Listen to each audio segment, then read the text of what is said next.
Next question है कि किसी ठोस शंकु के वक्र तल को पॉलिश करने में 7 पैसे प्रति वर्ग सेंटीमीटर की दर से 14 रुपया 30 पैसा खर्च होता है।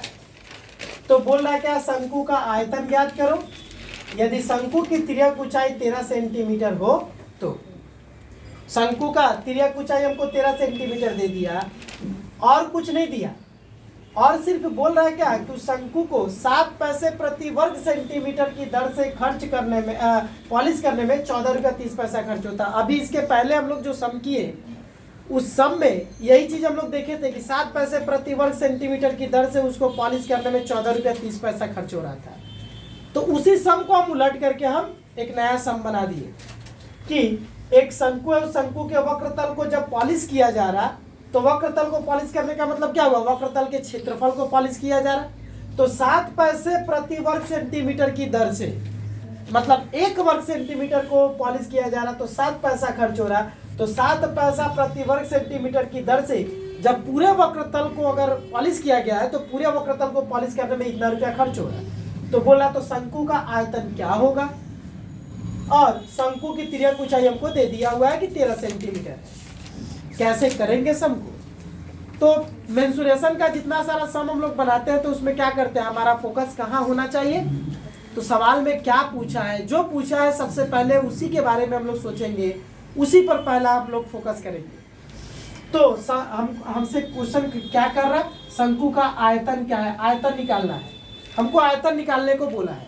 तो अगर आयतन निकालेंगे तो सबसे पहले हम लोग यही देखेंगे कि आयतन निकालने का क्या कोई फार्मूला होता है।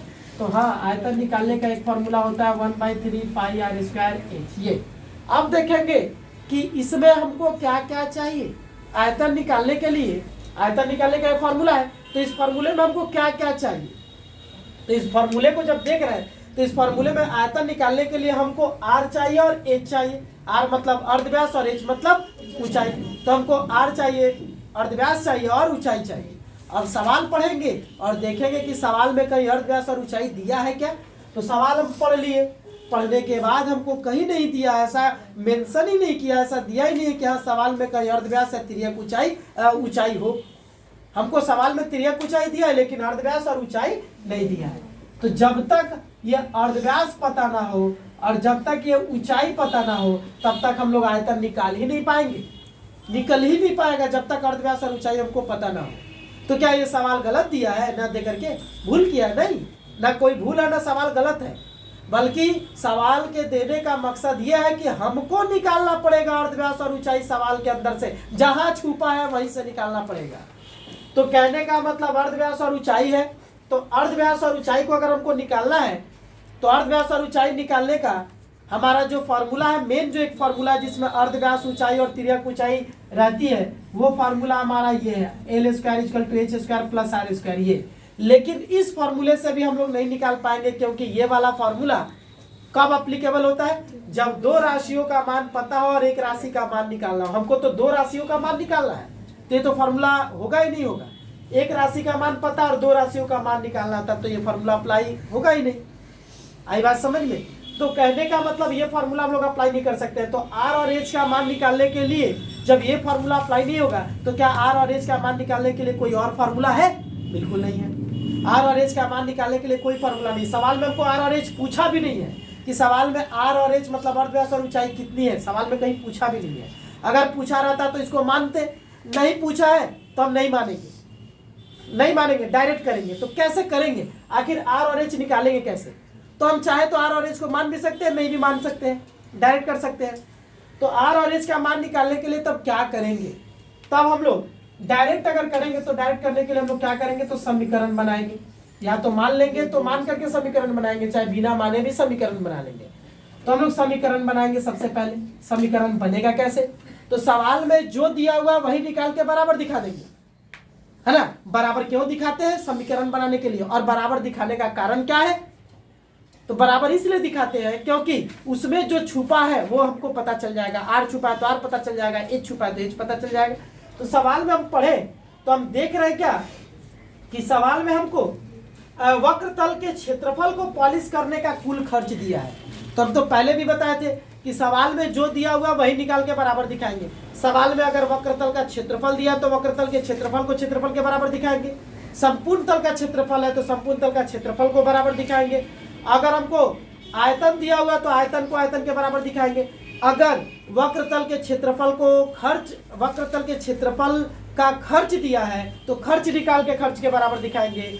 अगर आपको संपूर्ण तल का खर्च दिया है तो संपूर्ण तल का खर्च को खर्च के बराबर दिखाएंगे। मतलब इन शॉर्ट जो दिया है वही निकाल के बराबर दिखाएंगे। इस सवाल को पढ़ने के बाद हम देख रहे हैं कि सवाल में हमको एक तिर्यक ऊंचाई दिया है और साथ ही साथ सवाल में वक्रतल को पॉलिश करने का टोटल खर्च दिया है।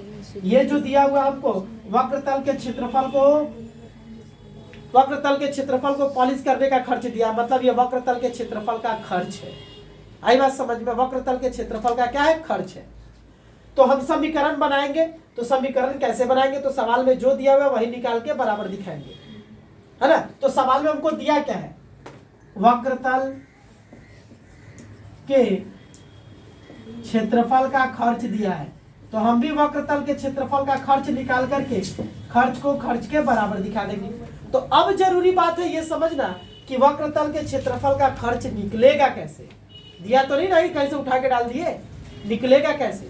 तो वक्रतल के क्षेत्रफल का खर्च कैसे निकलेगा? तो वक्रतल का क्षेत्रफल खर्च निकालते कैसे है ये तो पहले भी हम लोग जानते हैं कि हाँ वक्रतल का क्षेत्रफल का खर्च निकलता कैसे है। तो वक्रतल का खर्च निकालना तो वक्रतल के क्षेत्रफल से गुणा कर देंगे। संपूर्ण तल का खर्च निकालना हो तो संपूर्ण तल के क्षेत्रफल से गुणा कर देते हैं। किसको?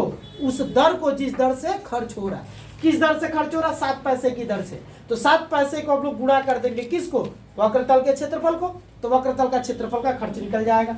तो यहाँ पे वक्रतल का क्षेत्रफल को हम लोग दर से गुणा कर देंगे, मतलब 7 पैसे से, तो हमको खर्च मिल जाएगा। तो खर्च को खर्च के बराबर दिखा देंगे।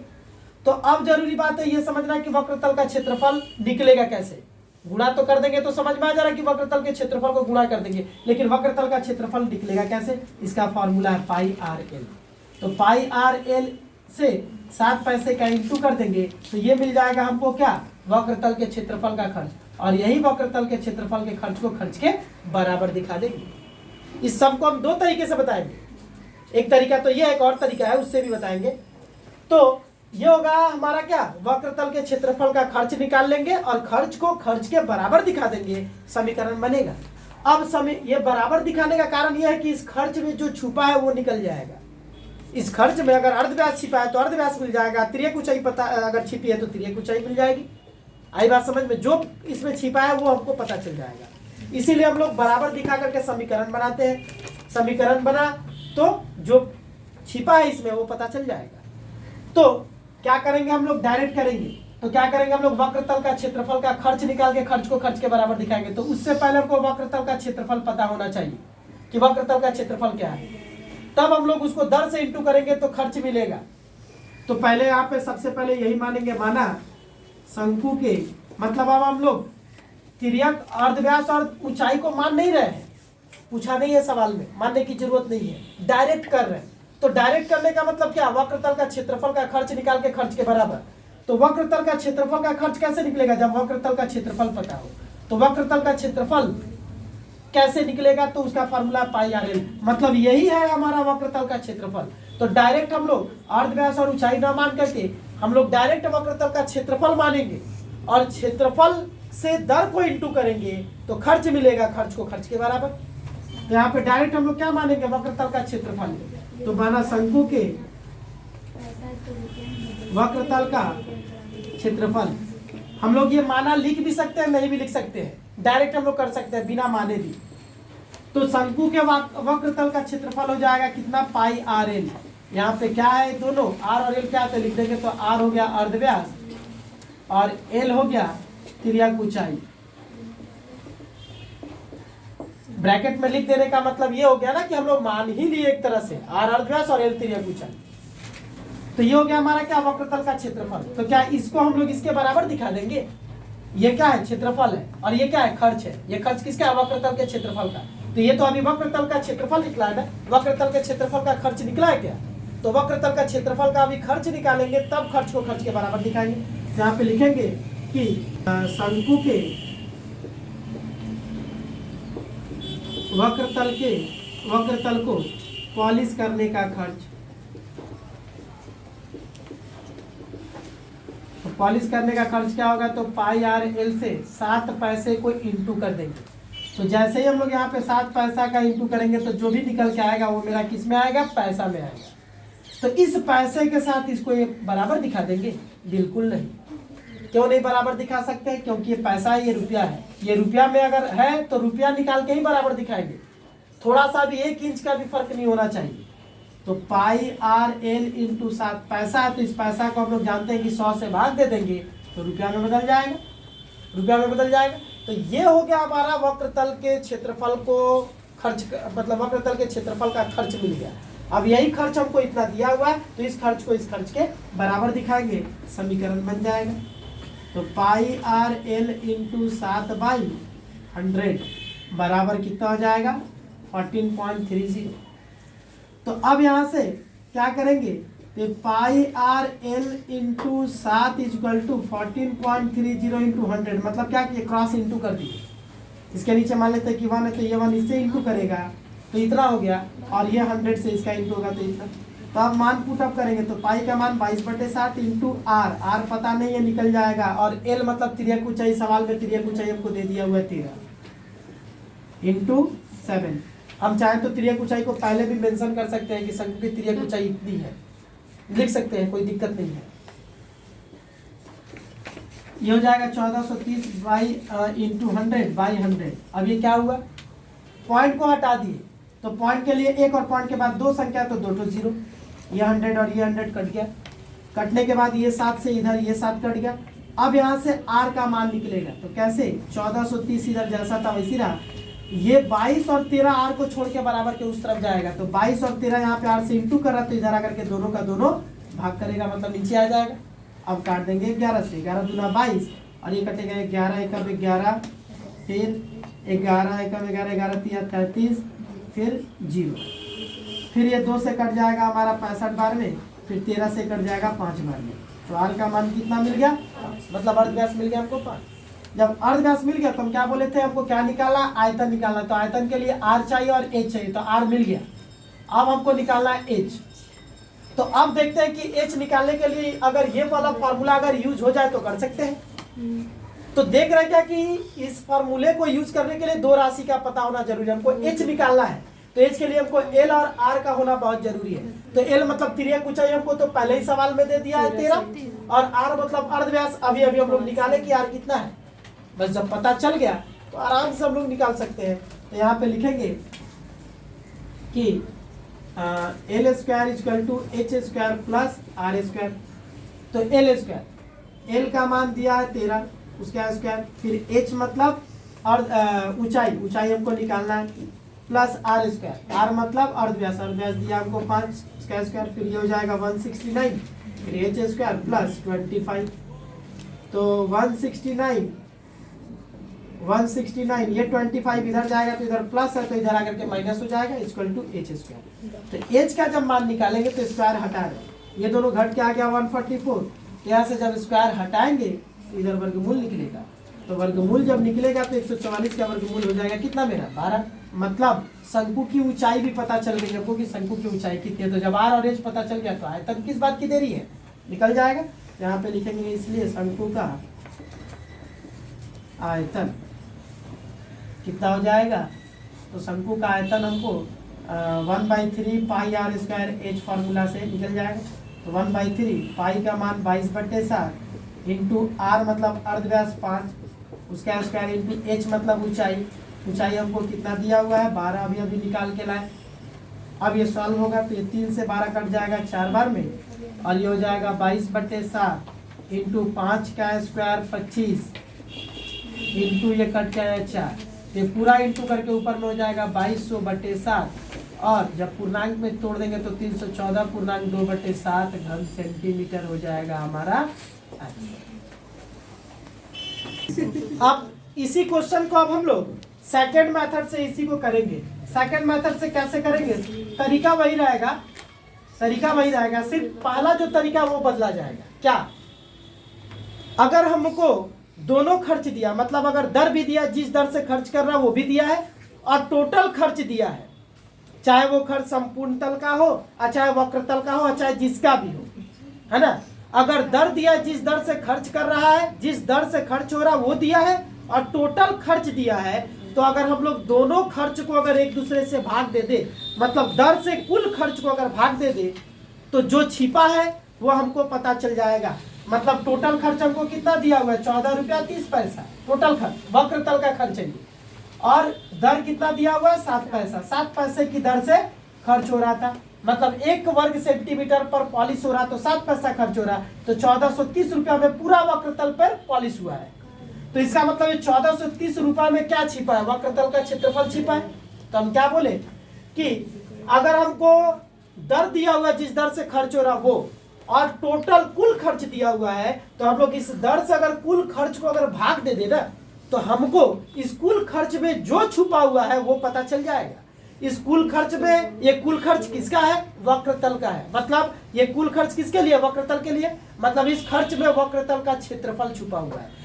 तो हम इस दर से अगर इसको भाग दे देंगे, तो वक्र तल का क्षेत्रफल इसमें छिपा है, तो वक्र तल का क्षेत्रफल मिल जाएगा। आयतन छिपा रहेगा तो आयतन मिल जाएगा। संपूर्ण तल का क्षेत्रफल छिपा है तो संपूर्ण तल का क्षेत्रफल मिल जाएगा। जो छिपा है वो मिल जाएगा। आई बात समझ में। दर से अगर कुल खर्च को भाग दे दिया जाए तो जो छिपा है उसमें वो मिल जाएगा। तो हमको पता चल जाएगा डायरेक्ट वक्र तल का क्षेत्रफल क्या है। तो यहाँ पे लिखेंगे वक्र तल का क्षेत्रफल कैसे, 1430 रुपए को, है ना, 7 पैसे से ये रुपया है और ये पैसा इसको हम भाग दे रहे हैं। तो कभी भी दो अलग अलग राशियों को हम लोग भाग नहीं दे सकते हैं। भाग जाता है तो एक ही राशि होनी चाहिए, ऊपर भी नीचे भी। तो ऊपर वाले रुपए को हम लोग नीचे वाले पैसे में बदल देंगे, रुपया को पैसा में बदल देंगे। तो 1430 इसको हम लोग रुपया को पैसा में बदलेंगे तो 100 से इंटू कर देंगे बटे 7। आई बात समझ में। अब ये जो 1430 जो है, इसको भी हम लोग दशमलव बिंदु से भिन्न में बदल देंगे। तो पॉइंट हटेगा तो 1 आएगा, और पॉइंट के बाद 2 संख्या है तो 2 जीरो आ जाएगा। 100 से 100 कट गया, और ये 1430 बटे 7 ये भी कटेगा, ये जैसा है वैसे रहेगा। 1430 बटे 7 इतना वर्ग सेंटीमीटर हो जाएगा हमारा क्या, वक्र तल का क्षेत्रफल। अब क्या करेंगे, हमको जो आयतन निकालना था उस आयतन में हम देख रहे हैं क्या कि आर और एच चाहिए। तो आर और एच निकालने के लिए हमारे पास कोई फार्मूला नहीं है फिलहाल के लिए, क्योंकि जो फार्मूला है उस फार्मूले में 2 इकाई पता होनी चाहिए तभी निकल पाएगा। कौन फार्मूला, ये। तो ये हम लोग आर और एच का मान निकालने के लिए फिलहाल के लिए ये फार्मूला यूज नहीं कर सकते हैं। तो क्या होगा, आर और एच के बगैर हमारा आयतन नहीं मिलेगा। तो अब हम देखेंगे कि सवाल में हमको क्या दिया है, सवाल में हमको पता क्या है। सवाल में जो पता वही निकाल के बराबर दिखा देंगे, समीकरण बन जाएगा। क्योंकि समीकरण बनाएंगे तो ही जाकर के जो छिपा रहेगा वो पता चलेगा। तो हमको पता है वक्र तल का क्षेत्रफल। इस वक्र तल के क्षेत्रफल में अगर अर्धव्यास छिपा है तो अर्धव्यास पता चल जाएगा, तिर्यक ऊंचाई पता है तो तिर्यक ऊंचाई पता चल जाएगी, जो छिपा है वो पता चल जाएगा। तो हम क्या करेंगे, अब वक्र तल का क्षेत्रफल हमको मिल गया, तो हम भी वक्र तल के क्षेत्रफल को वक्र तल के क्षेत्रफल के बराबर दिखा देंगे। तो यहाँ पे बाई ATP लिखेंगे, है ना। वक्र तल का क्षेत्रफल फिर से हम निकालेंगे यहाँ पे। तो वक्र तल का क्षेत्रफल क्या होता है हमारा, पाई RL होता है। हम क्या बोले, जो पता वही निकालेंगे। तो वक्र तल का क्षेत्रफल पता है, वक्र तल का क्षेत्रफल ही निकालेंगे, और वक्र तल के क्षेत्रफल को वक्र तल के क्षेत्रफल के बराबर दिखा देंगे। यहाँ R मतलब हो जाता है अर्धव्यास, और L मतलब हो जाता है तिर्यक ऊंचाई। तो बाई ATP ये जो हमारा वक्र तल का जो क्षेत्रफल हुआ, इस वक्र तल के क्षेत्रफल को क्षेत्रफल के बराबर दिखा देंगे। यहाँ से पाई का मान 22/7 into R into L। L मतलब तिर्यक ऊंचाई, R का मान पता नहीं है, निकल जाएगा। L मतलब तिर्यक ऊंचाई पता है 13, निकल जाएगा 1430/7 जैसा था इसी रहा। अब R का मान निकलेगा तो क्या कर रहे हैं, सबको बराबर के उस तरफ भेज रहे हैं। तो ये 22/7 और ये 13, ये सब क्या कर रहा है, इंटू कर रहा है ना। तो जो इंटू करा बराबर के उस तरफ जाएगा तो भाग करेगा। तो ये 22/7 तो पहले उलट जाएगा, 7/22 हो जाएगा। फिर ये 13 भी इधर इंटू करा तो इधर आकर के भाग करेगा, तो इधर जब भाग करेगा तो इधर आकर के क्या हो जाएगा, नीचे आ जाएगा 13। हाँ, इधर आकर के भाग करेगा मतलब नीचे आ जाएगा ये 13। यहाँ इंटू करा तो इधर भाग करेगा मतलब नीचे, भाग जो करता है उसको नीचे लिखते हैं, और भिन्न वाला जो भाग करता है उसको उलट देते हैं। तो ये अब कट जाएगा, 7 से 7 कट गया, 11 दूना 22, ये कटेगा 130 बार में, फिर 13 से ये कट जाएगा 10 बार में, फिर 2 से कट जाएगा 1 बार। तो आर का मान आ गया 5, जो वर्ग व्यास मिल गया 5। तो अब उसके बाद हम अपना निकाल लेंगे तिर्यक ऊंचाई, यही फॉर्मूला सेम। और उसके बाद उस सब में जैसे हुआ वैसे ही कर लेंगे। एल निकालने का उसमें जो प्रोसेस किए वैसे ही होगा, मतलब एच निकालने का जो प्रोसेस उसमें हुआ, क्योंकि आर पता चल गया, अब एच निकालेंगे। तो जैसे उस समय हम लोग प्रोसेस किए एच निकालने का, इसके मतलब फर्स्ट मेथड में, उसी हिसाब से एच निकाल लेंगे और उसके बाद आयतन निकाल लेंगे, हो जाएगा कंप्लीट। आई बात समझ में?